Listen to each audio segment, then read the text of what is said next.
اللہ کے ڈر سے گناہ چھوڑا جاتا ہے نا، یا اللہ کو راضی کرنے کے لیے.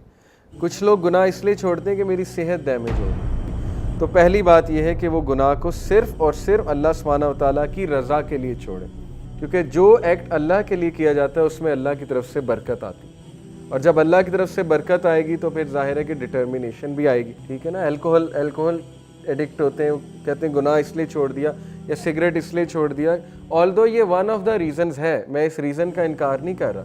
جب ہم نے کسی کو گناہ چھڑوانا ہے تو ہم نے اس کی اس طرح توجہ دلانی ہے کہ تیری صحت برباد ہو رہی ہے، راتیں جاگتے ہو، ٹھیک ہے نا، نیند نہیں آتی، اور ظاہر ہے کہ صحت برباد ہو رہی ہے. ٹھیک ہے، لیکن جب گناہ اس نے چھوڑنا ہے تو اس نے نیت یہ رکھنی کہ میرا رب مجھ سے ناراض ہوتا ہے، میں اللہ تعالیٰ کی حدود کو پامال کر رہا ہوں، اس لیے میں یہ گناہ چھوڑ رہا ہوں. اگر حقوق و لباس سے ریلیٹڈ ہے گناہ، تو پھر اس بندے کے جس کے آپ رائٹس کو ضمن کر رہے ہیں وہ رائٹس دوبارہ سے دیں اسے، یا اس سے معافی مانگیں.